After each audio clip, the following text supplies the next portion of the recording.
Udah nih, suaranya hilang Ibu. Tapi mungkin nanti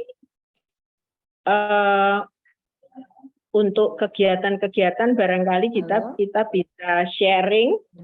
Sebagian mungkin dari Bapak Ibu bisa masuk di kegiatan yang ada di OPD terkait dengan isu-isu yang akan kami sampaikan.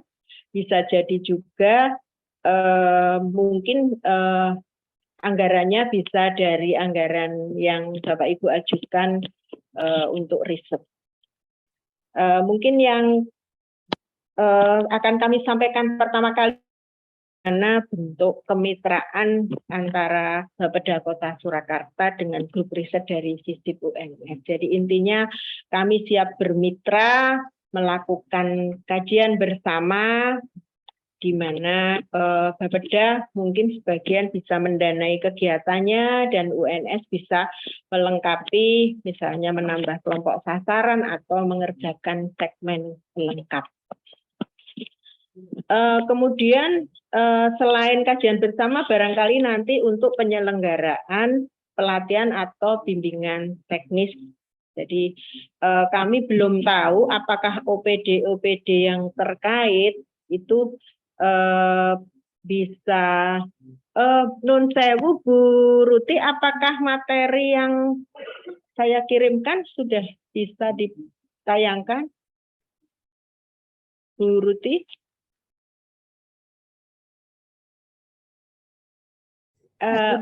Bu Dani bisa share langsung dari Ibu supaya mungkin lebih leluasa, monggo.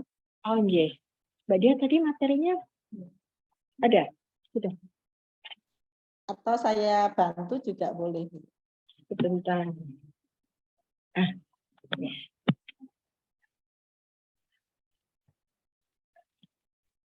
Yang halaman berikutnya, Mbak.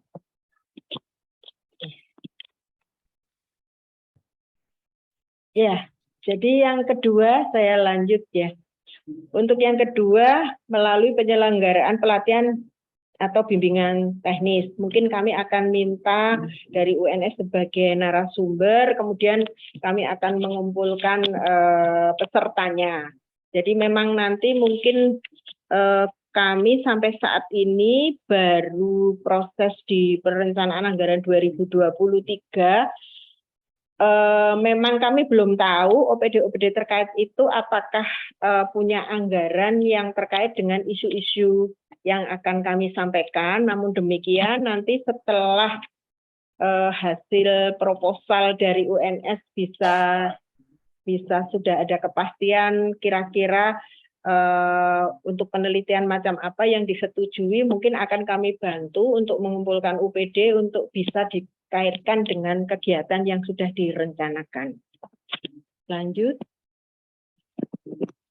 Kemudian untuk bagaimana prosesnya untuk kerjasama penelitian dan pengabdian kepada masyarakat dengan Pemkot Surakarta. Jadi kami terbuka menerima grup riset untuk diskusi awal topik kajian, kemudian nanti kami akan menghubungkan antara peneliti dengan dinas yang terkait, di mana kami punya 4 bidang di Bapeda, bidang ekonomi, sarana prasarana wilayah, pemerintahan dan pembangunan manusia, dan ada 1 lagi di perencanaan. Untuk pengumpulan data yang diperlukan, kami akan coba memfasilitasi. Kemudian kami juga bersedia menerima publikasi hasil kajian serta membantu untuk mempublikasikan di dalam website Bapeda. Sebagai contohnya berbentuknya adalah policy paper, policy brief, atau executive summary hasil penelitian.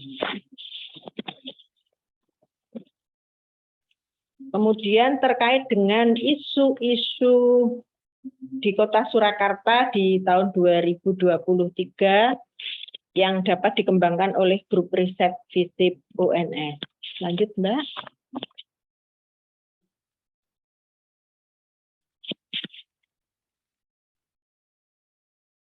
Ya, lanjut. Isu yang pertama adalah pengelolaan limbah industri rumah tangga berbasis masyarakat.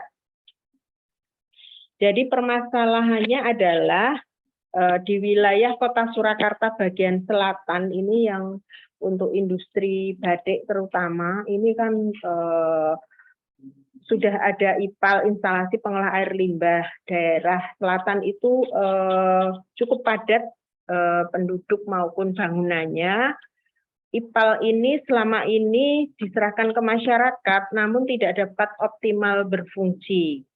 Karena memang kelihatannya masyarakat kurang optimal di dalam pengelolaannya, dan mereka masih kebiasaan membuang limbah ke saluran air ataupun ke sungai. Bisa ini, aparatnya bisa disesuaikan. Jadi kami dari pemerintah kota ini mungkin bisa dibantu kajian model IPAL seperti apa yang tepat dengan karakter masyarakat setempat.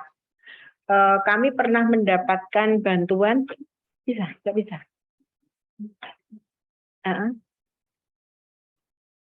Kami pernah mendapatkan bantuan mobil untuk pengolah limbah, namun demikian tidak cukup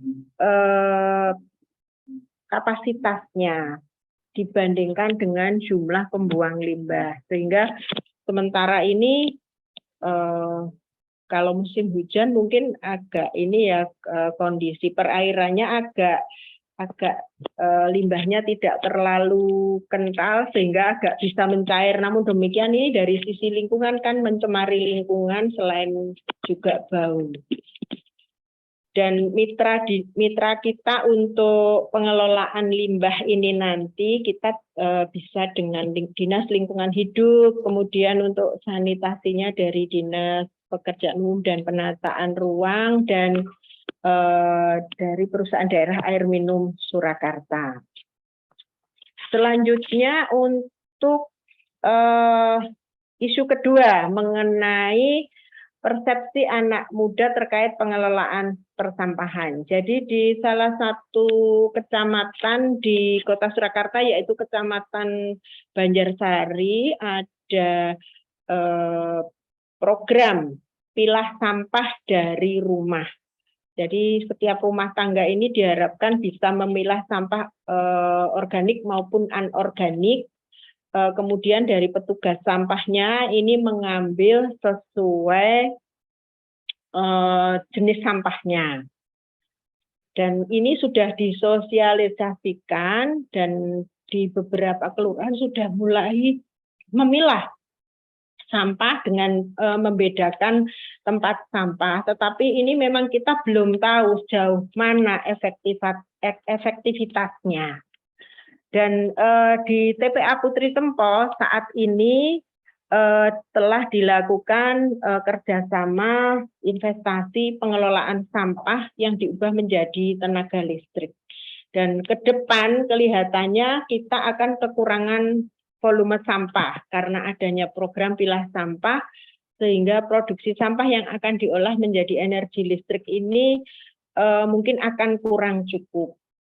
Nah, kami kemarin sudah mencoba lewat Subo Sukowono Sraten, jadi itu ada kelompok dari Bapeda maupun dari Dinas Lingkungan Hidup ini mencoba mengajak untuk daerah-daerah perbatasan ini bisa membuang sampah ke TPA Putri Cempo yang ada di Kota Surakarta. Namun demikian sampai sekarang belum ada bentuk pola kerjasama yang seperti apa, karena memang pengolahan sampah untuk menjadi tenaga listrik ini baru beroperasi Desember, insya Allah Desember bulan depan ini baru dimulai, dan itu pun dengan volume sampah yang masih terbatas. Dan kebutuhan kami untuk dibantu kajian ini mungkin adalah bagaimana pola kerjasama manajemen sampah dengan daerah sekitar. Karena yang wilayah yang berbatasan dengan Kota Surakarta ini kami lihat kalau membuang sampah ke TPA-nya, misalnya Kabupaten Karanganyar maupun Boyolali, ini kan jaraknya cukup jauh. Jadi mereka mungkin lebih dekat buang ke TPA Putri Cempo. Hanya saja selama ini kami di Kota Surakarta tidak menerapkan tipping fee untuk pembuangan sampah ke TPA, sehingga nanti yang dari luar Kota Surakarta ini kan juga perlu pemikiran apakah diperlukan tipping fee ataukah tidak.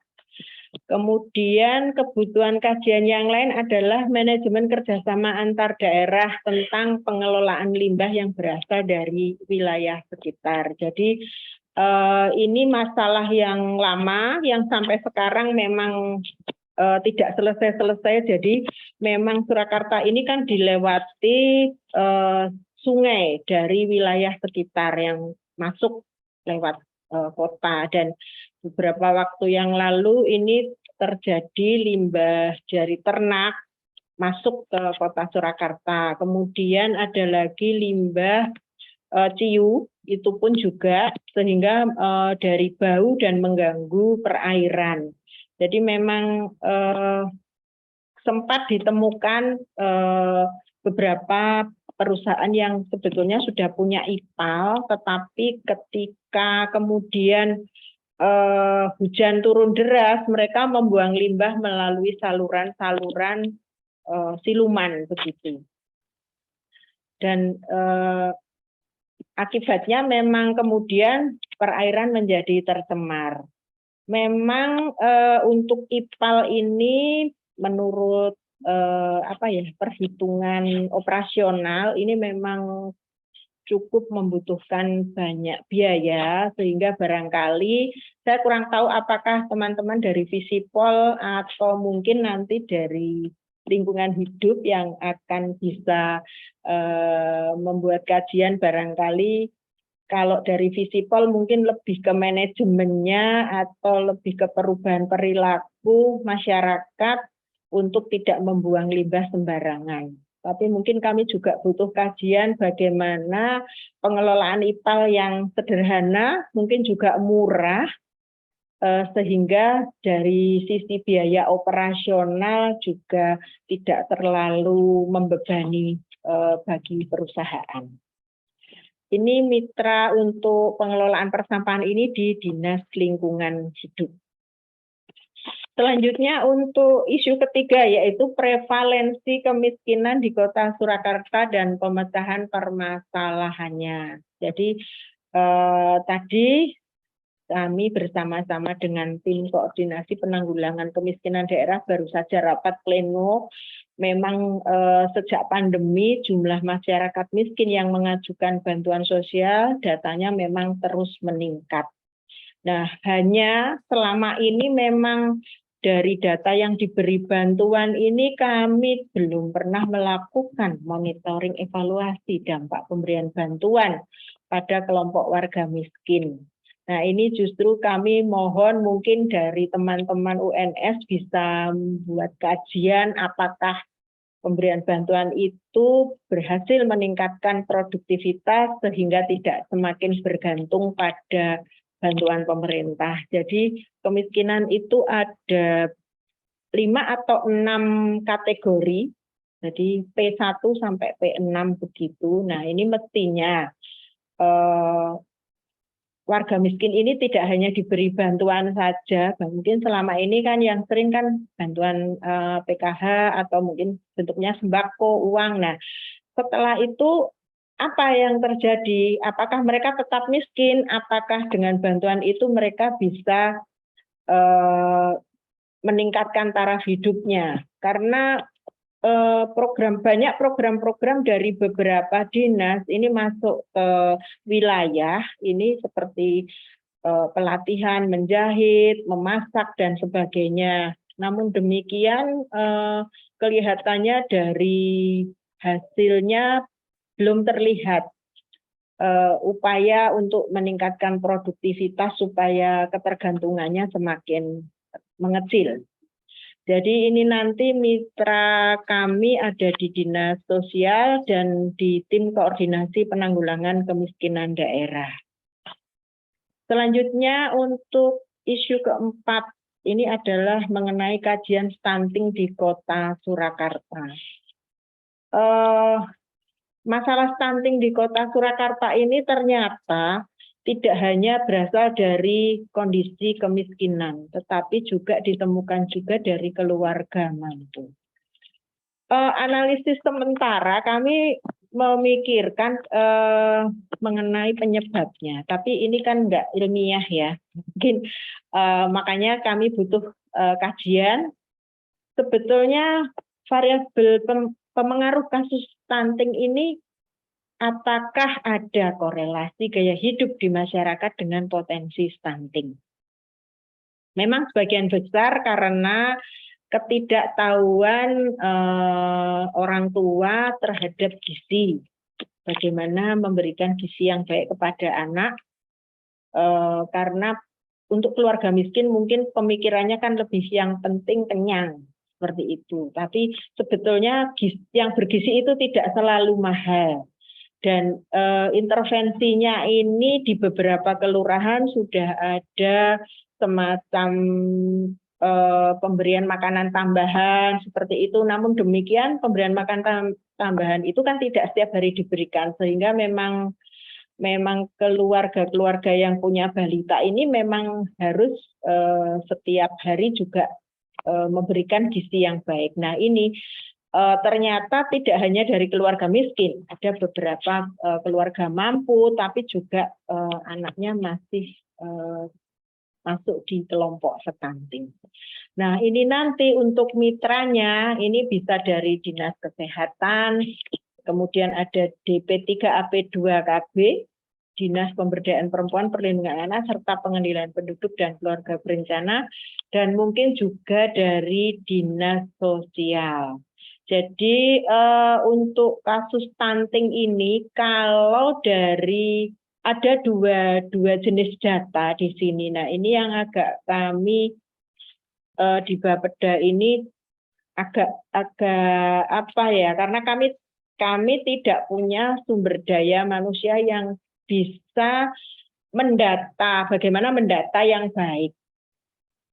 Ketika kami mendapatkan data yang berbeda dan kebetulan simpangannya terlalu besar dari laporan Posyandu, ini nilai stunting kita itu di bawah 3%. Tetapi ketika kemudian dari survei gizi dari pemerintah pusat, angkanya ada di 14, sekian persen. Nah, ini kan simpangan yang luar biasa, lebih dari 10%. Nah, ketika kami mencoba bertanya ke provinsi, yang laporan dari Posyandu itu pun juga dipertanyakan, apakah mereka melaporkan secara on time, rutin, karena itu juga menggunakan aplikasi. Tetapi dari survei gizi masyarakat yang dari pusat pun itu hanya sampling. Sehingga ini mungkin menjadi salah satu isu yang bisa dibuat kajian, teman-teman. Selanjutnya untuk isu kelima. Isu kelima adalah potensi pengembangan budaya sebagai pengungkit pertumbuhan ekonomi.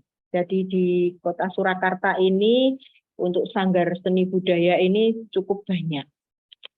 Jadi kalau saya lihat di Mangkunegaran itu setiap sore itu pasti ada yang berlatih tari. Kemudian di sanggar-sanggar yang lain itu juga sering kami tampilkan kalau ada acara event-event pemerintah kota.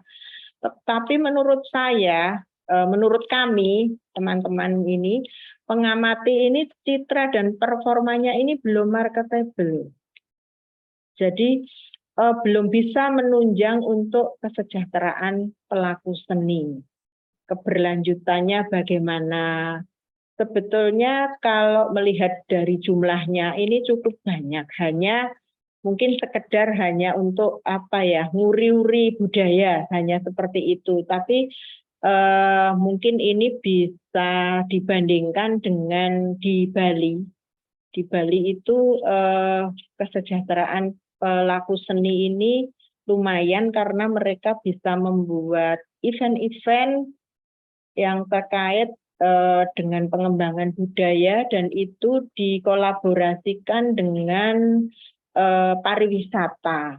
Seperti Kota Solo mungkin kami tidak punya objek wisata alam, barangkali mungkin untuk kelayaan pendapatan untuk hidup pelaku seni ini mungkin bisa dibuatkan kajian untuk mengemas pariwisata terkait dengan pengembangan budaya sehingga pelaku seni ini nantinya keberlanjutan kehidupan kesejahteraannya bisa terjamin. Jadi kajiannya mungkin potensi pewarisan seni budaya kepada generasi muda dan peningkatan kesejahteraan pelaku seni. Jadi mitranya nanti bisa dengan Dinas Pariwisata dan Kebudayaan. Selanjutnya untuk isu ke-6 yaitu pemberdayaan potensi kepala rumah tangga perempuan untuk peningkatan sosial ekonomi. Jadi di Kota Surakarta ini banyak sekali perempuan kepala rumah tangga sampai di wilayah itu ada dibentuk kelompok namanya PEKA, singkatan dari perempuan kepala rumah tangga. Banyak sekali kelompok PEKA yang sudah dilatih oleh dinas, tetapi tidak diketahui secara pasti dampaknya pada produktivitas dan peningkatan pendapatannya. Jadi konsentrasi dinas ini masih pada level activity, belum pada dampak kebijakan. Harapannya kami, ini kan dengan pelatihan mereka bisa mengembangkan diri, kemudian mereka bisa mandiri, barangkali bisa memproduksi hasil pelatihannya sehingga juga meningkatkan pendapatan. Jadi lebih kalau di dinas masih lebih kepada outputnya, belum pada outcome. Nah ini yang harapannya ke depan karena perempuan kepala rumah tangga ini juga terkait pada kelompok rentan di kemiskinan. Jadi dari pemerintah kota ini butuh untuk kajian terhadap ini, evaluasi dampak pelatihan bagi produktivitas dan pendapatan kepala rumah tangga perempuan yang termasuk pada kelompok rentan. Nah ini mitranya memang di Dinas Pemberdayaan Perempuan, Perlindungan Anak, serta Pengendalian Penduduk dan Keluarga Berencana. Jadi yang ini yang dinas yang paling sering memberikan pelatihan-pelatihan. Namun demikian saat ini mungkin Dinas UMKM, Koperasi UMKM juga memberikan pelatihan, hanya mungkin sasarannya berbeda. Kalau di Dinas Pemberdayaan Perempuan memang sasarannya lebih kepada perempuan.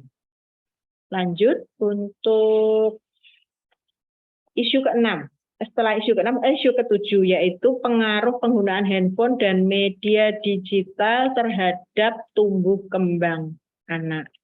Jadi di bidang perlindungan anak di Dinas DP3AP2KB, di Dinas Pemberdayaan ini, kami juga terkait di perlindungan anak. Nah ini terkait dengan pemenuhan hak-hak anak. Jadi paparan media dan handphone ini diduga mengancam pemenuhan hak anak untuk tumbuh kembang secara natural. Jadi secara khusus pemanfaatan waktu luang yang tidak tepat. Jadi ini memang fenomenanya ini banyak, saya lihat juga banyak balita-balita itu pegangannya handphone. Sehingga orang tua mungkin pokoknya yang penting anak-anak anteng, tenang, tidak ribut, dipegangi handphone. Padahal untuk handphone ini pemanfaatan waktu luang buka-buka handphone ini kan juga kadang-kadang anak-anak membuka situs-situs yang mungkin tidak pantas atau yang tidak bermanfaat bagi anak-anak. Sehingga mungkin tidak hanya anak-anak saja yang perlu diteliti, tapi juga peran orang tua. Saya kira ini memang seandainya orang tua itu melakukan pembatasan, saya kira juga pasti anak-anak juga akan manut. Tapi itu juga tidak menutup kemungkinan anak-anak main ke tempat temannya, karena di rumah tidak pernah boleh pegang HP, mungkin dengan temannya juga bisa. Sehingga ini mungkin butuh kajian evaluasi, preferensi, dan perilaku orang tua terhadap paparan HP dan media digital bagi anak-anak.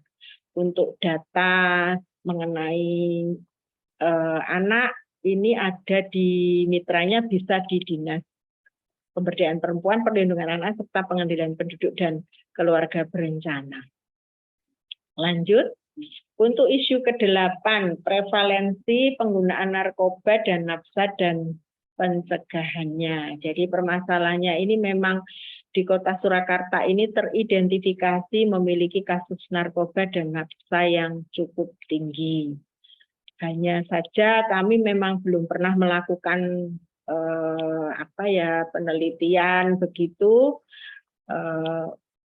sejauh mana identifikasi terhadap kasus ini, sehingga kami butuh dibantu untuk kajiannya adalah variabel apa saja yang berpotensi mempengaruhi penggunaan narkoba dan nafsa, kemudian bagaimana model pencegahan penyalahgunaan narkoba dan nafsa yang cocok dengan karakter masyarakat Surakarta.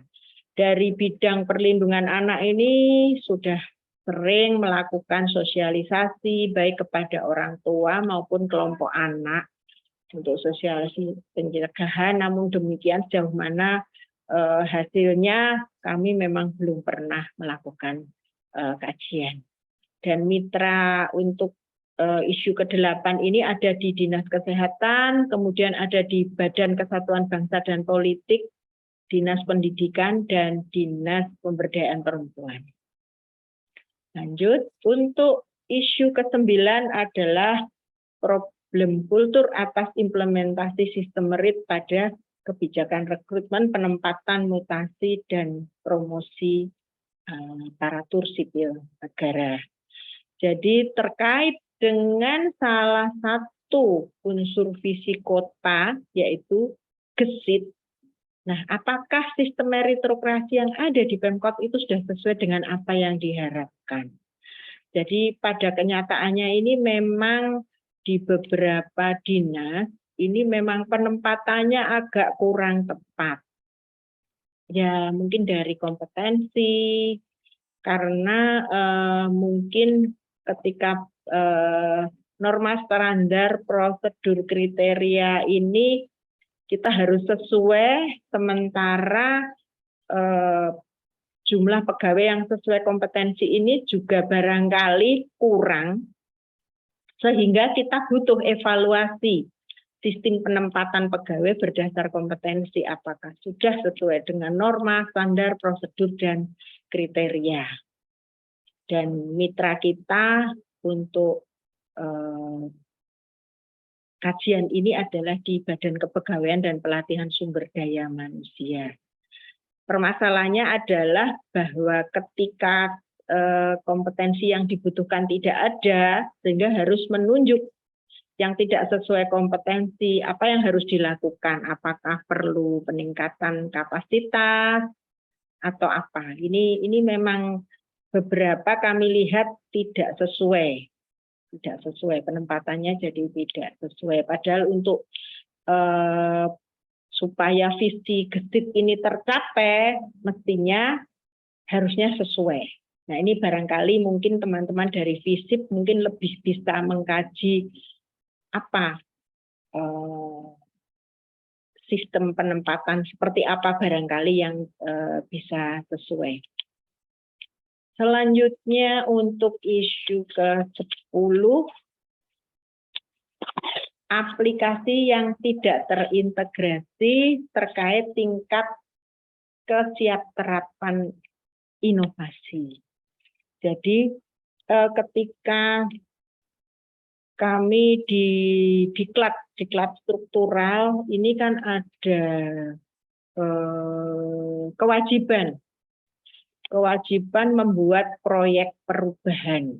Dan teman-teman ini ketika membuat proyek perubahan, kemudian dalam kondisi teknologi informatika yang berkembang luar biasa saat ini, pada bikin aplikasi sehingga terjadi hutan aplikasi pada pelayanan publik dan pelayanan administrasi di Surakarta.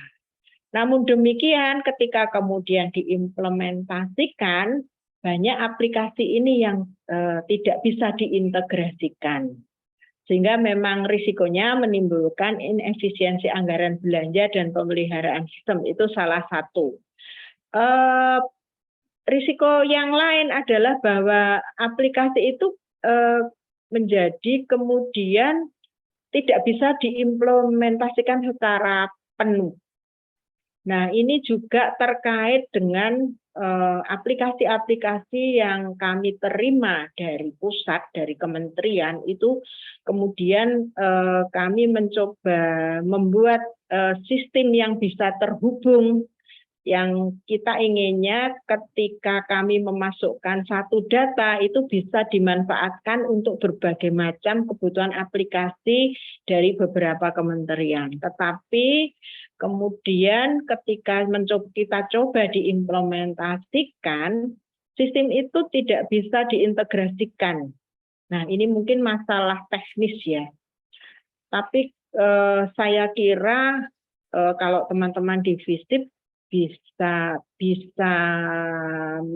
membuat sebuah kajian supaya kelak ini aplikasi-aplikasi yang kita buat ini bisa diintegrasikan, sehingga kajiannya adalah bagaimana arsitektur integrasi aplikasi untuk meningkatkan efisiensi di era digital governance dan efektivitas pengambilan keputusan kebijakan daerah. Jadi mitranya nanti ada di Dinas Komunikasi, Informasi, Statistik, dan Persandian. Selanjutnya untuk isu ke-11, yaitu evaluasi pemanfaatan aplikasi Solo Destination oleh masyarakat. Jadi kami ini sebetulnya di Pemkot sudah membuat aplikasi yang bisa diunduh di internet, ini di Play Store. Aplikasi ini namanya Solo Destination. Di dalam Solo Destination ini banyak aplikasi, misalnya yang kalau saya yang sering saya pakai itu pada saat ketika saya butuh kamar perawatan. Kira-kira di rumah sakit mana yang kamarnya masih kosong, kemudian ketersediaan darah dari PMI.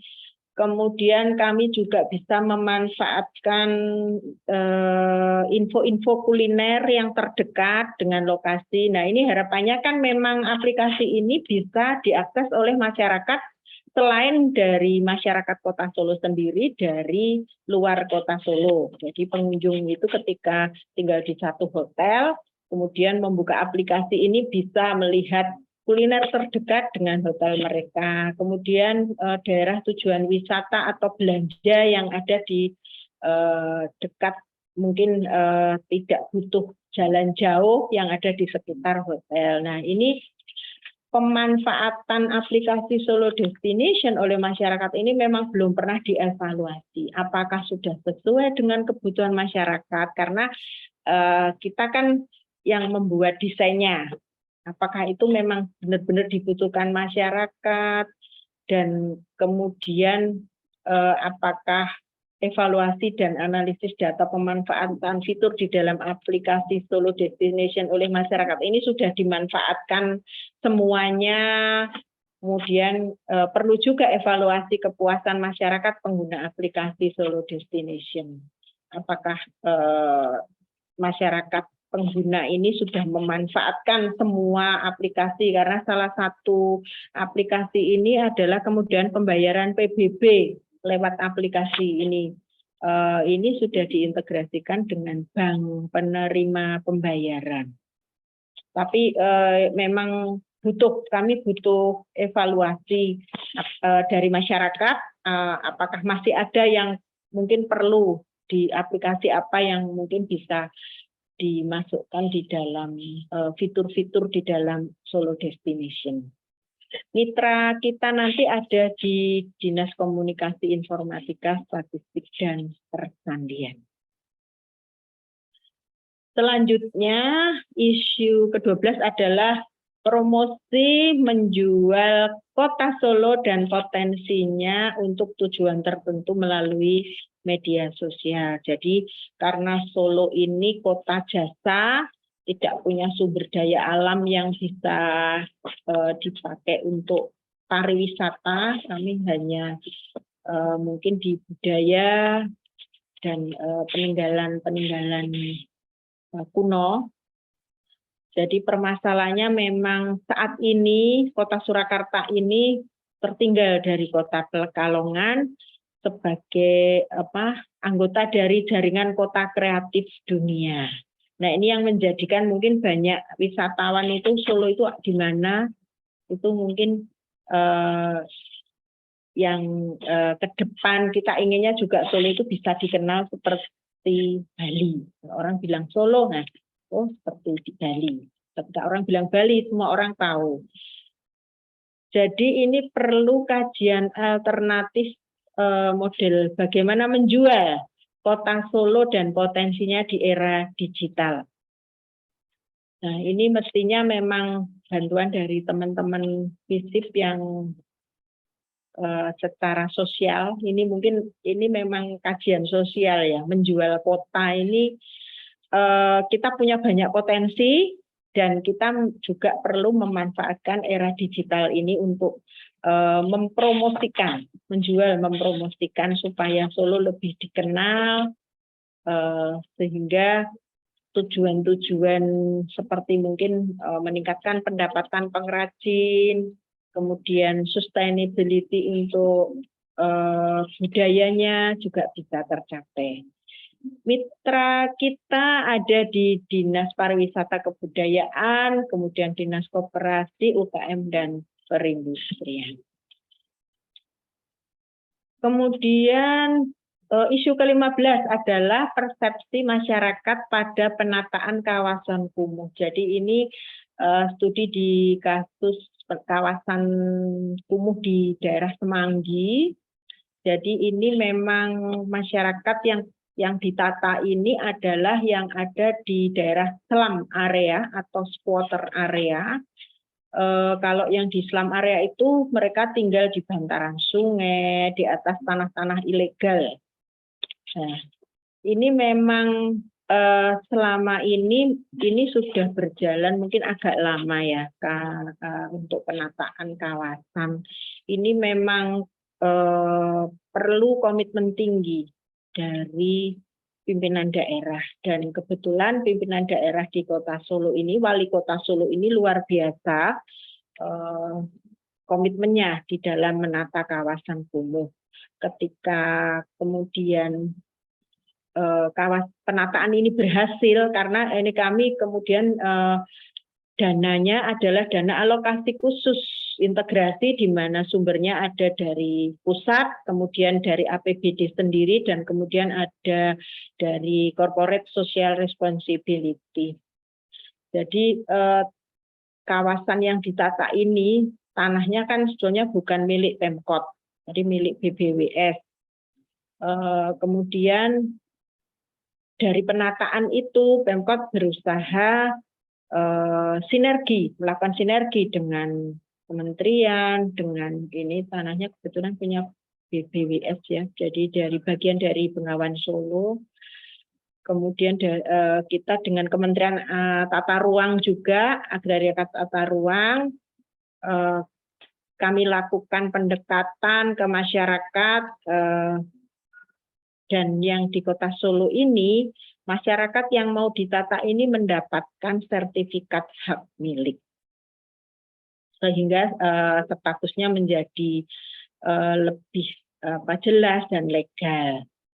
Nah, ini kami butuh kajian bagaimana penerimaan masyarakat atas kebijakan penataan lahan dan bangunan yang ditetapkan oleh pemerintah dengan pembagian sertifikat hak untuk pribadi, hak milik. Jadi ini memang barangkali kalau untuk replikasi di daerah lain ini memang agak sulit, mungkin banyak kendala juga karena memang ini perlu sinergi dari berbagai unsur. Ketika menata kawasan kumuh ini kita juga mengumpulkan selain masyarakat yang ditata, tokoh masyarakat di wilayah, kemudian kita juga menggandeng dari TNI. Selain itu juga OPD yang terkait ini ada di Dinas Perumahan dan Kawasan Pemukiman dan Pertanahan, kemudian di PUPR, Dinas Lingkungan Hidup, kemudian dari perusahaan daerah air minum, karena kemudian ketika kami menata, kita tidak hanya menata rumahnya saja, tapi juga menata lingkungannya supaya lebih sehat dan memenuhi persyaratan untuk sebuah kawasan pemukiman. Kami punya 135 hektar daerah kawasan kumuh dan ini sudah ditata. Harapannya nanti tentu kawasan kumuhnya akan semakin menurun dan ini memang perlu sinergi luar biasa, kemudian komitmen luar biasa karena ini masyarakat diuntungkan ya dari menempati tempat tinggal yang ilegal akhirnya menjadi legal. Jadi ini memang mungkin salah satu yang mungkin menjadi objek kajian yang luar biasa dan ini mungkin di dalam penataan kawasan kumuh ini banyak studi yang bisa dilakukan di sana dari berbagai sudut pandang. Selanjutnya untuk isu yang terakhir, isu ke-16 yaitu penyelesaian permasalahan penyalahgunaan ruang kota. Jadi di dalam rencana tata ruang wilayah ini sampai saat ini mungkin memang permasalahan di mana-mana saya kira masih ada ketidaksesuaian penggunaan lahan dengan ketentuan zonasi. Sehingga kami memang butuh ada kajian tentang manajemen kebijakan untuk memastikan kesesuaian penggunaan lahan dengan ketentuan zonasi rencana tata ruang wilayah. Ini mungkin salah satu yang dari teman-teman FISIP mungkin dari sudut pandang apa terkait dengan rencana tata ruang wilayah. Karena kadang-kadang itu ketika kami sudah punya rencana, sudah ada zonasi, kemudian di dalam implementasinya ini kami mengalami benturan kepentingan.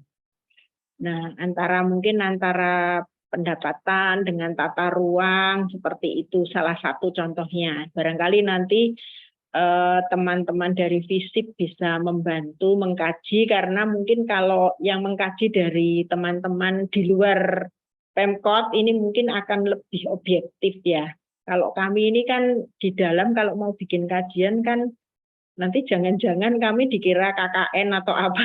Nanti kalau makanya saya sangat berterima kasih kepada teman-teman FISIP UNS ini mungkin bisa melakukan banyak kajian dari isu-isu yang kami sampaikan.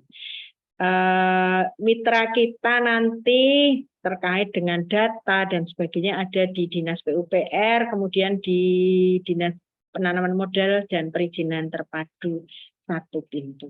Mungkin itu 16 isu yang dapat kami sampaikan. Terima kasih atas perhatiannya. Mungkin mohon saran, masukan, dan mudah-mudahan proposal Ibu Bapak nanti bisa diterima, mungkin juga untuk adik-adik yang mengikuti penyampaian isu-isu sharing informasi pada siang hari ini, barangkali ada ide yang akan dilakukan untuk penelitian skripsinya. Demikian, terima kasih. Mohon maaf bila ada kekurangan. Wassalamualaikum warahmatullahi wabarakatuh. Waalaikumsalam. Terima kasih Ibu Dani yang sudah menyampaikan isu-isu. Saya menggarisbawahi kembali ya Bapak Ibu, kalau mungkin tadi ada yang terlambat. Yang disampaikan Ibu Dani pada intinya ada 3 hal. Yang pertama, Pemkot Surakarta itu sangat terbuka dan sangat senang kalau grup riset dari FISIP ini berkenan juga untuk menjalin kerjasama, melakukan kajian di Kota Surakarta, karena ini sangat membantu dari pemerintah Kota Surakarta, yang dalam hal ini komandannya ada di Badan Perencanaan Daerah. Sebelumnya sebenarnya bergabung dengan Badan Penelitian dan Pengembangan ya Bu Dani ya, tapi tahun ini Balitbangnya sudah pisah tersendiri. Namun demikian tadi Bu Kepala Bapeda menyampaikan pada prinsipnya Ibu Kepala Bapeda sudah menyampaikan kepada semua kepala bidang di bawah Bapeda apabila grup riset dari FISIP akan melakukan kajian penelitian atau pengabdian kepada masyarakat. Kalau masih belum punya mitra khusus dengan dinas, silahkan datang ke Bapeda, nanti akan apa Bu Dani namanya ya, dirujukkan begitu ya, dihubungkan dengan mitra yang sesuai. Kemudian bentuk kerjasama yang saat ini disediakan oleh Bapeda ada beberapa skim. Skim yang pertama bisa join pendanaan ya Bu Dani ya. Kalau dilala memang tahun 2023 itu ada fix yang sudah direncanakan, dan saat ini prosesnya belum berani fix ya Ibu ya, karena masih proses begitu. Kalau nanti ternyata kajian Bapak Ibu itu memang cocok dengan yang sedang dikerjakan oleh Bapeda, bisa bergabung begitu ya Ibu ya. Jadi nanti kalau dana dari kami yang skim HGR itu tidak terlalu tinggi, nanti mungkin bisa untuk topiknya bisa digabungkan dengan yang sudah direncanakan oleh Bapeda sehingga bisa hasilnya lebih tinggi begitu nggih Ibu nggih. Alternatif yang kedua bisa juga Bapak Ibu dengan khusus kalau syukur-syukur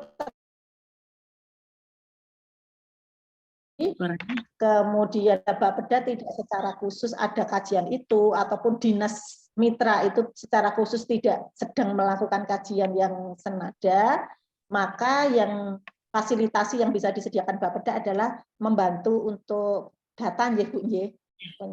Pencarian data, kemudian apabila perlu FGD, Bapeda bisa memfasilitasi menghubungkan dengan siapa begitu nggih Bu. Tapi tentu saja ini biaya dari tim peneliti karena tadi tidak pas nggih. Alternatif yang ketiga bisa juga tim dari grup riset itu membantu Bapeda, misalkan sudah memang Bapeda ada tahapan yang punya datanya sudah ada tetapi belum dikaji untuk menghasilkan output telaah kebijakan atau apa itu tadi summary report untuk kebijakan, begitu Bapeda menyediakan data-data yang dibutuhkan Bapak Ibu itu apa. Makaten nggih Bu Kepala Bapeda nggih Bu Dani nggih. Kalau saya ada salah mohon nanti juga di apa namanya dikonfirmasi. Nggih Bu Ruti, jadi memang ini kita sama-sama anggarannya cepet ya, sama untuk biaya penelitian tidak terlalu besar. Anggaran kami juga untuk 2023 ini belum sudah direfocusing lebih dulu. Mohon maaf saya. Sehingga nanti coba kami lihat setelah persetujuan bersama, nanti kami kan ada biasanya di awal-awal itu ada evaluasi terhadap anggaran, nanti kami coba lihat kalau misalnya judul-judul yang diajukan oleh Bapak Ibu di grup riset ini ketentuan bahwa proposal risetnya disetujui itu kira-kira bulan apa ya Bu? Halo, Bu Ruti, apakah suara saya terdengar? Bu Ruti? Iya Ibu, ya. Dari tempat saya nampaknya sinyalnya tidak terlalu bagus sehingga saya putus-putus. Namun tadi saya sudah matur Bu Wadek karena dugaan saya kemungkinan kendala sinyal cukup besar. Apabila sedang saya tidak menangkap, Ibu Wadek bisa ya merespon dalam hal ini. Bu Tiwi. Monggo Ibu Dani. Ya, barangkali beberapa judul mungkin bisa mungkin selama proses ya kami bisa tahu beberapa judul yang akan diajukan. Barangkali kami bisa sambil Bu nyambi ngecek di OPD apakah ada usulan-usulan yang terkait mungkin anggarannya, nanti bisa sharing seperti itu supaya ketika kemudian judul yang diajukan itu diterima, setidak-tidaknya kami bisa sharing anggaran. Iya Ibu, perlu saya sampaikan informasi yang bisa dipastikan bahwa kami ini judul lolos atau tidaknya itu biasanya 11 Maret bertepatan dengan Dies Natalis, itu hadiahnya adalah pengumuman kompetisi judul-judul yang lolos mekaten. Jadi berarti akhir triwulan 1 masih ada waktu ya Bu, jadi mungkin nanti kan bisa dimulai bulan 2, 3, dan 4. Terima kasih Bu. Mungkin nanti bisa juga, karena tadi di slide kedua nampaknya bagian apa yang direncanakan masih titik-titik ya Bu Dani. Nanti kalau mungkin proses pembahasan. Karena kami memang belum tahu dari OPD yang terkait dengan isu itu yang bisa dicantolkan dengan usulan-usulan proposalnya yang terkait, kan kami juga belum tahu. Iya, bisa Ibu. Nanti kalau misalkan sudah didok di RAP, di AD, saya bisa menyusulkan informasi itu untuk teman-teman divisi. Kegiatan-kegiatan sudah direncanakan, siapa tahu bisa kontak. Kami masih ada evaluasi dengan provinsi juga mengenai kegiatan-kegiatan. Nanti biasanya kami itu di akhir November barangkali mungkin kami bisa menginformasikan. Mudah-mudahan kalau jadwalnya tepat, karena paling lambat itu memang di akhir Desember kami baru bisa tahu kegiatan-kegiatan apa yang bisa dilaksanakan. Ya. Nampaknya cocok Ibu, karena pembuatan proposal itu biasanya di launching sekitar akhir Desember sampai Januari. Kalau yang untuk dana dari Dikti itu bisa awal Februari biasanya akhir. Jadi masih match jalan ya. Jadi kita bisa jalan nanti. Tadi Bapak Ibu ada yang merespon, misalkan Pak Rino cocok untuk RG-nya Smart Governance. Ya, saya merangkum nampaknya dari yang disampaikan Ibu Dani itu stream untuk RG yang ada di riset group yang ada di administrasi negara itu mayoritas ada di evaluasi dampak kebijakan. Kemudian tadi ada kebijakan SDM yang sebenarnya ini sangat krusial dari pihak pemerintah kota, tapi nampaknya selama ini saya lihat peta riset grupnya juga belum banyak yang menggarap ke sini. Ini terutama ini yang mewakili di sini Bu Rina nih dari grup pelayanan publik berbasis human governance. Bu Dekan sendiri sebenarnya ini isu-isu di SDM, nanti kami sampaikan secara khusus. Evaluasi dampak kebijakan tadi ada, bisa ditinjau dari beberapa kacamata. Misalkan tadi Bu Dani menyebutkan dibutuhkan evaluasi yang terkait dengan perilaku masyarakat, kesesuaian kebijakan dengan kultur masyarakat Surakarta. Nampaknya ini domainnya teman-teman sosiologi, terutama dari grupnya Pak Argyo ini ya, perubahan sosial dan pembangunan nampaknya banyak. Kemudian kalau dari grup, karena yang di layar saya Pak Jubir ini dari riset grup kewarganegaraan, tadi yang terkait dengan nafsa, narkotika, kemudian yang dengan semanggi, nampaknya bisa masuk dari sisi kewarganegaraannya. Kemudian kalau dari grupnya Pak Rino banyak sekali ini tadi ya yang terkait dengan digital governance, kemudian tadi yang disebut Bu Dani Solo Destination tadi ya, soal kesiapterapannya di masyarakat, soal isu kepuasan pengguna dan sebagainya bisa ke sana. Nah, nampaknya yang belum muncul secara eksplisit itu dari teman-teman HI.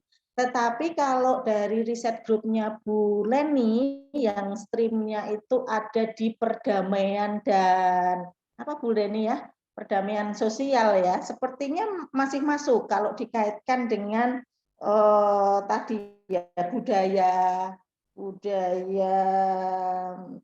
yang terkait dengan kesbangpol tadi apa Bu Dani ya, saya agak lupa. Yang naksa tadi ya, naksa. Iya, ini Mungkin juga kemudian Bu Ruti mungkin barangkali yang mungkin kelupaan isu radikalisme. Ini iya, bisa diteliti juga. Jadi ketika sebuah keluarga terkait dengan radikalisme, kemudian anak-anak keluarganya kadang-kadang kan tidak diterima kembali ke masyarakat. Barangkali itu bisa menjadi satu kajian juga. Tapi memang agak sulit ya, Bu. Ini agak sesuatu karena ketika kami menginisiasi waktu di Dinas Pemberdayaan Perempuan, kami mencoba pendekatan ke keluarga teroris itu mereka sangat tertutup sekali. Tapi barangkali kalau dari teman-teman grup riset ini punya metode pendekatan, mungkin itu malah mungkin akan lebih baik. Karena mungkin kalau pemerintah yang masuk gitu kan mungkin sudah dicurigai. Sehingga kami dari waktu itu dari UPT Perlindungan Perempuan dan Anak ini juga agak kesulitan masuk karena mereka sangat tertutup sekali. Mungkin itu yang belum masuk kemarin di diskusi kita mengenai radikalisme. Oh iya. Nah, ini stream di Bu Leni, RG-nya Bu Leni itu RGHI. Terkait dengan ini. Nah, kalau RG-nya Pak Agung mungkin bisa jadi satu dengan grupnya RG teman-teman komunikasi yang temanya tadi bagaimana menjual Kota Surakarta. Bu Dani kemarin cerita Pak Wali Kota agak marah-marah ya Bu karena kok Solo kok iso kalah begitu ya di tingkat nasional. Ini persoalan menjual di tingkat nasional. Grupnya Bu Wadek 1 ini tahun ini banyak menemani kelompok usaha UMKM bagaimana membranding begitu ya Bu Tiwi ya, storytelling, kemudian apa Bu itu yang pokoknya bagaimana menarasikan, nanti mungkin Bu Tiwi bisa menambahkan cerita. Ini tadi masuk sekali, sangat dibutuhkan di Kota Surakarta ya Bu Dani ya, yang terkait dengan UMKM tadi. Grupnya Pak Has itu tentang komunikasi kebijakan dan budaya, bisa mendukung yang tadi isu yang disampaikan Bu Dani, misalkan bagaimana ya untuk perilaku pembuangan sampah yang ternyata banyak saluran gelapnya. Ya, ini soal di teknologi persampahan. Tetapi yang kita bidik adalah bagaimana komunikasi pembangunannya begitu ya Bu Dani ya. Bagaimana teman-teman AN bisa membidik dari aspek potensi kerjasama antar daerahnya. Karena ternyata juga tentang konflikting kebijakannya, policy konfliknya ternyata tadi muncul. Kebijakan penanganan sampah itu dengan kebijakan yang sekarang akan diterapkan, belum semua dengan daya paksa ya Bu Dani ya, yang pilah dari rumah, apa namanya istilahnya Bu, pilah sampah dari rumah. Maka listrik ternyata membutuhkan banyak sampah. Di sini sedikit bentuk dari policy konflik ada di sini. Nah, kemudian dibutuhkan komunikasi kebijakan, juga komunikasi untuk kerjasama antar daerahnya. Ngaten ya Bu Dani ya. Kira-kira jadi teman-teman bisa masuk dari aspek ini. Riset grup Pak Andre tentang komunikasi strategik juga bisa di satu paket ini kaitannya dengan menjual kota. Grup riset dari Prof Mahendra terkait dengan industri kreatif, ini tadi juga bagaimana menghidupkan sanggar-sanggar, bagaimana Surakarta sebenarnya punya krisis tersembunyi ya, yang ini sebenarnya jangka panjangnya bisa merugikan, yaitu bagaimana meregenerasi potensi budaya lokal kepada generasi muda. Begitu ya Bu Dani ya kira-kira. Nah, ini lahan dari kelompok riset grup Prof Mahindra yang menangani di bidang industri kreatif dan budaya dari aspek sosialnya. Riset grup saya sendiri nampaknya belum banyak muncul. Kalau di riset grup kami memang beberapa tahun mengerjakan tentang kemiskinan, tetapi dari aspek dinamika kebijakan dan manajemen kebijakannya mungkin kami bisa masuk tadi ya dari isu kemiskinannya. Atau Itu mungkin yang bisa yang untuk kemiskinan ini kan perlu evaluasi apakah warga miskin yang sudah mendapatkan bantuan ini maksud saya turun peringkatnya, maksudnya dengan pemberian bantuan itu bisa meningkatkan taraf hidup, itu kayaknya yang perlu dikaji juga. Kami kan belum pernah melakukan monitoring evaluasi terhadap mereka yang mendapatkan bantuan. Jadi kenapa sih di data itu warga miskinnya malah tambah terus, bukannya menurun seperti itu, Bu?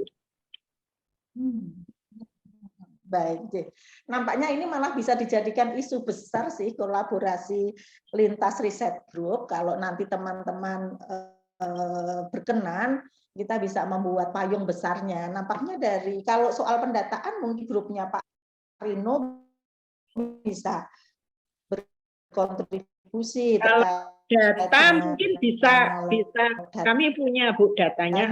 Dari sisi membangun kulturnya, kultur yang biasa risetnya Pak Argyo. Kemudian baik. Bapak Ibu dari riset grup, monggo kami persilahkan untuk memperdalam informasi ataupun sharing informasi yang lain. Kami persilahkan, monggo. Ibu Wadek mungkin ada pancingan juga untuk teman-teman yang lain.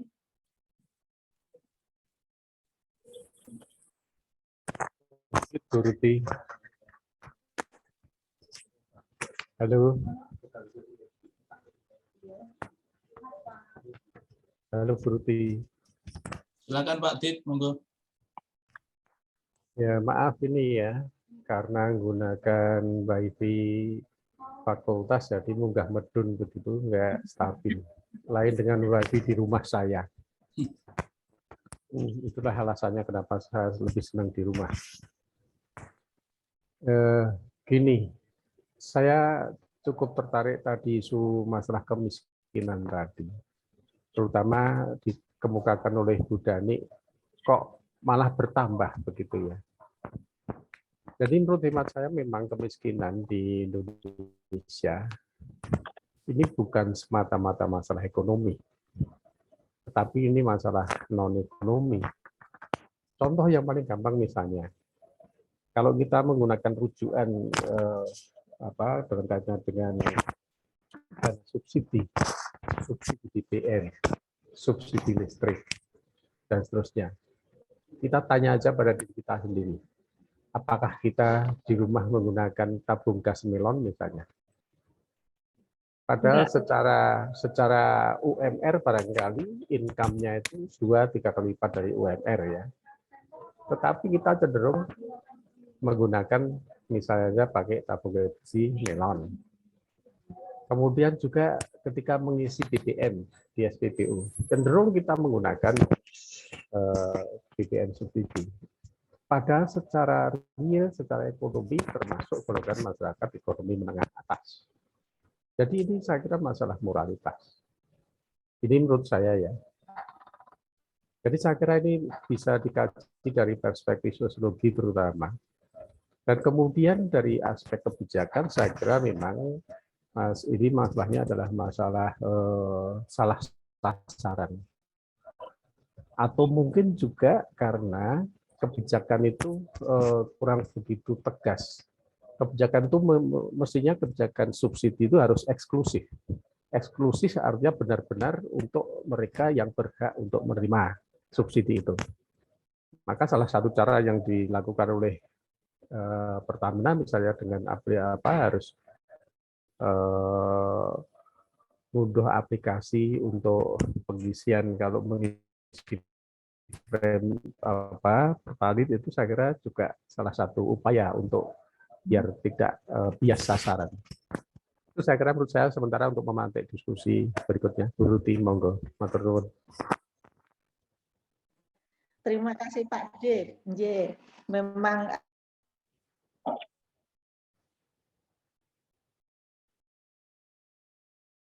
banyak hal, makanya kalau nanti teman-teman berkenan kita bisa membuat ini untuk tematik tahun 2023.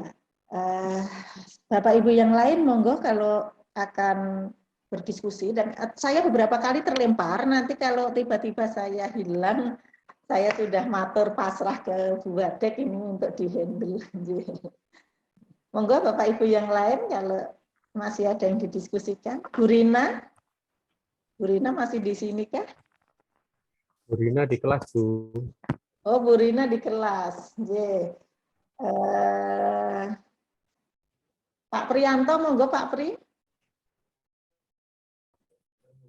Pak Priyanto kan nampaknya nguji. Oh, ada yang angkat tangan. Oh, Pak Agung dan Pak Has, monggo Pak Agung. Iya, baik Bu. Terima kasih. Mudah-mudahan suara saya bisa didengar. Tadi kalau kalau tadi Bu Ruti mengatakan ada kalau bisa dibikin semacam penelitian payung yang kemudian bisa mengkaitkan dengan beberapa isu tadi yang disampaikan oleh Bapeda Surakarta, itu sangat baik ya.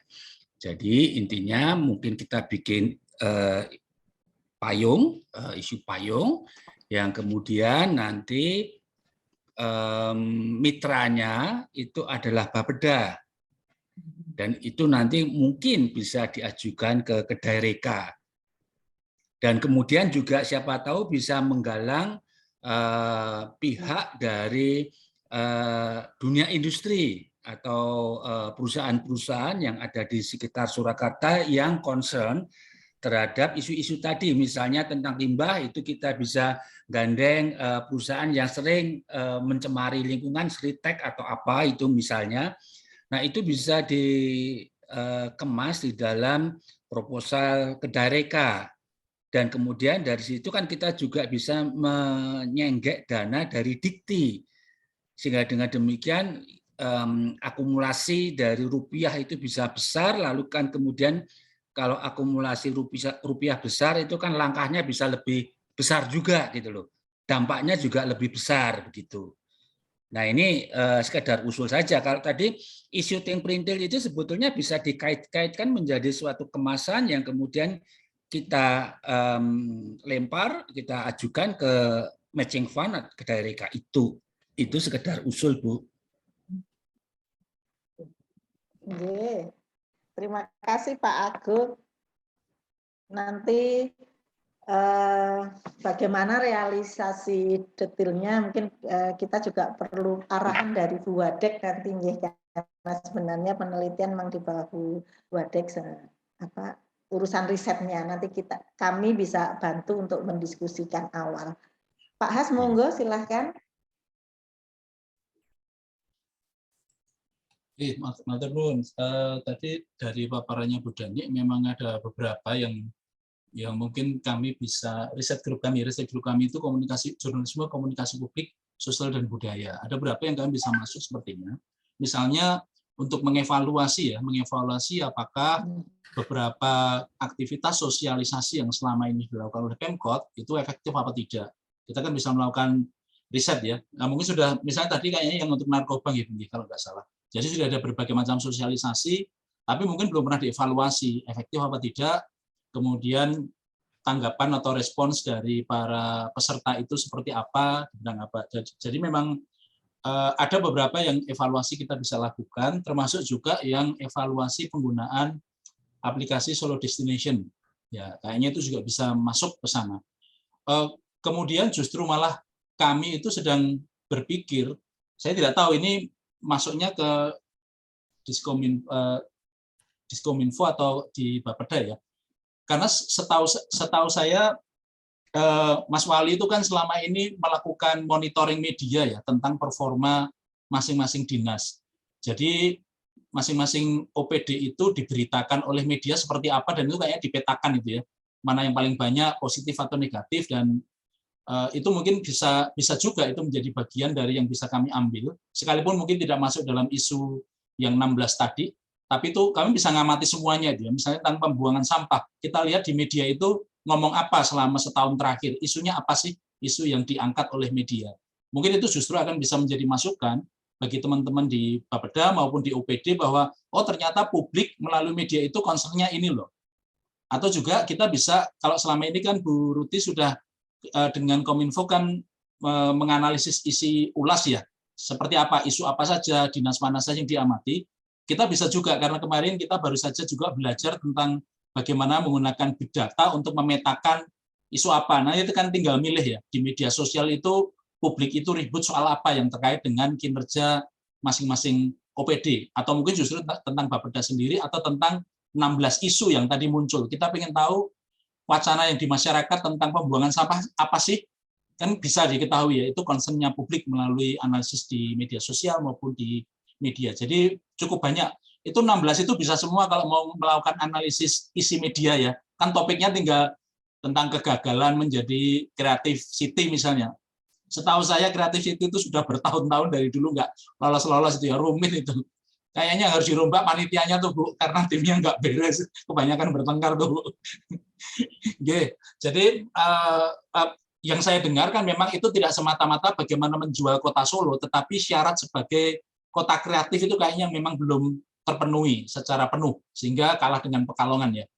Nah mungkin malah kajian itu yang nanti mungkin dengan teman-teman, saya tidak tahu ya apakah FIB, ya FIB itu juga punya beberapa teman, kalau dulu dengan almarhum Pak Adib ya, tapi sekarang saya harus nyari partner lagi kalau dari FIB maupun sastra. Ngaten respon saya, matur nuwun. Baik, terima kasih.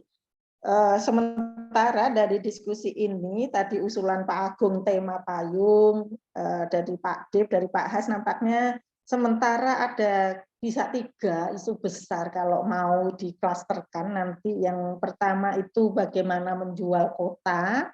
Ini teman-teman komunikasi dan mungkin grupnya Pak Agung bisa masuk ke sana juga.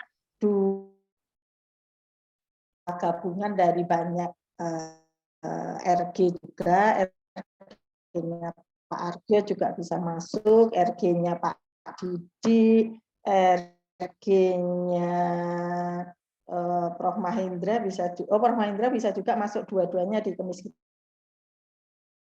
Tadi mungkin bisa leading-nya dari grupnya Prof. Ismi, kemudian menjual kota, grupnya Pak Rino bisa masuk juga di menjual kota Surakarta. Kemudian yang ketiga itu tentang penguatan modal sosial, Ibu. Apa tadi, kultur masyarakat, kemudian bagaimana mengubah perilaku.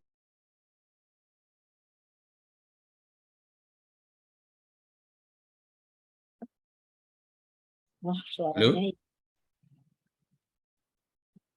Suaranya hilang. Bu Ruti. Sudah digantikan suaminya aja, monggo yang mau usul. Suara saya juga tidak bisa masuk ya Pak Has? Oh, Bisa. bagus kok Bu Tiwi, bisa kok Bu. Bisa. Monggo kalau banding-bandingan. Tadi saya cuma tertarik saja yang masalah stunting, mungkin grup kami, mungkin karena salah satunya tadi ada yang menarik, Bu Dani mengatakan bahwa stunting itu tidak hanya dari masyarakat miskin, tetapi juga justru yang masyarakat berkecukupan pun ada yang terkait dengan stunting. Nih ada Bu Tanti nih, anggota RG dan sekaligus juga tentang yang terkait dengan disertasinya terkait dengan stunting. Mungkin nanti kita bisa berpikir bahwa ada yang menarik nih, ternyata di perkotaan stunting bagi masyarakat yang masuk kategori golongan berkecukupan juga ternyata ada data-data mungkin nanti yang bisa dibantu gitu ya dari Bu Dani kami untuk melihat bagaimana stunting di perkotaan gitu. Jadi tidak hanya berasal dari Sehingga kita bisa merubah persepsi bahwa stunting itu bukan hanya dari kelompok miskin, tapi ada kesalahan dalam pemikiran orang tua ketika memberi gizi kepada anak. Ini mungkin menjadi perhatian kami juga. Menarik sekali tadi yang dikatakan oleh Bu Dani terkait dengan masalah stunting ini. Mungkin ini nanti yang menjadi pertimbangan kami juga di riset grup kami gitu. Terima kasih Bu Ruti. Terima kasih. Bu Dani, monggo untuk memberikan tanggapan karena ternyata jamnya sudah jam 1, monggo untuk Ibu dulu, kemudian nanti bisa Bu Wadek sebagai penutup sekalian. Monggo Bu Dani. Ibu Bapak yang saya hormati, terima kasih sekali ini bahwa isu ini mungkin nanti bisa ditangkap.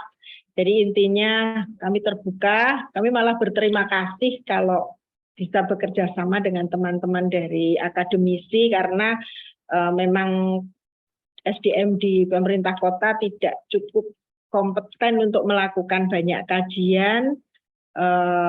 Intinya nanti kami akan membantu semampu kami, data-data yang kami punya yang diperlukan bisa untuk mendukung kajian-kajian ini. Mudah-mudahan hasil kajian ini nantinya juga akan mempengaruhi kepada kebijakan-kebijakan pemerintah kota untuk menangani segala permasalahan yang kami sampaikan. Mungkin itu Bu Ruti. Terima kasih sekali Bu Dani. Ini juga memberi bahan pada kami nanti untuk evaluasi grup riset di akhir tahun.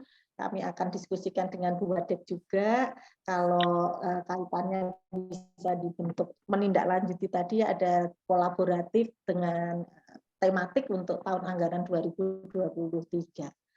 Selanjutnya Bu Wadek mohon berkenan untuk menutup sekalian acara dan berterima kasih kami kepada Ibu Dani, Kepala Bapeda Kota Surakarta. Terima kasih untuk semua sharing informasinya dan semoga kita bisa berlanjut. Mohon Ibu Prahastiwi Utari untuk berkenan menutup acara. Kami persilahkan. Baik, terima kasih Mbak Ruti. Bu Dani, jadi kami sekali lagi atas nama Fakultas Ilmu Sosial dan Politik mengucapkan banyak terima kasih bahwa Bapeda Kota Surakarta sudah memberikan gambaran kepada kami informasi-informasi terkait dengan apa yang bisa kami lakukan dengan riset grup yang ada di dalam FISIP UNS. Demikian juga mungkin tadi ditangkap oleh para mahasiswa, menginspirasi para mahasiswa untuk menyiapkan skripsi mereka dan juga mungkin nanti bisa tergabung mengajukan untuk magang mereka di dalam magang MBKM sehingga bisa membantu apa yang diharapkan oleh Pemkot Surakarta. Jadi sekali lagi atas nama tadi banyak ide yang muncul dan juga menjadi pemikiran bersama kami ke depan, Bu Dani, bahwa bagaimana kita nanti berpikir ada satu payung khusus untuk penelitian yang bisa dikerjakan bersama-sama dengan teman-teman antar riset group yang ada di FISIP ini. Mungkin ini belum pernah kita lakukan secara bersama-sama, Bu Ruti, sehingga merupakan sesuatu yang baru, kemudian hasil kerjasama bagaimana kita menggandeng Kota Surakarta untuk melakukan riset group, baik penelitian maupun nanti pengabdian masyarakat. Jadi sekali lagi atas nama fakultas kami mengucapkan terima kasih, juga apresiasi yang sebesar-besarnya kepada Bu Ruti selaku KPPMF dari FISIP yang sudah menjembatani apa yang kami butuhkan di dalam riset group di tingkat fakultas. Terima kasih sekali lagi Bu Dani. Assalamualaikum warahmatullahi wabarakatuh. Waalaikumsalam warahmatullahi wabarakatuh.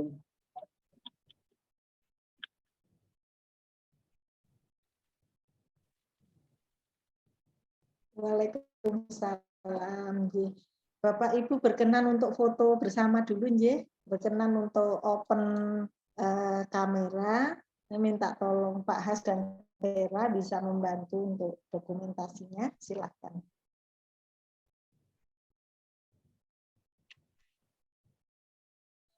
Pak Has bisa mengambil gambarnya.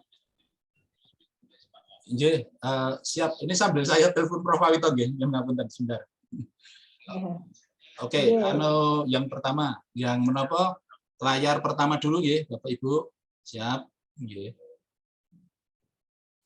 1, 2, 3. Sebentar, salah. Saya baru buka laptop, salah sing tak ketik. Sorry. 1, 2, 3. Sip, nggih. Save as dulu. Kemudian layar, ada 2 layar Bapak Ibu. Ini layar yang kedua. Sudah on cam semua, nggih. 1, 2, 3. Sip, nggih, sampun Bu Ruti, matur nuwun. Terima kasih semua untuk kehadirannya Bapak Ibu. Ngapunten, Prof. Materi sudah kami share. Jadi ngaten nggih, Prof. Maksud saya kan untuk sertifikat yang diizinkan. Terima kasih. Kami tutup nggih, kami akhiri. Terima kasih sampai bertemu lagi. Selamat melanjutkan aktivitas.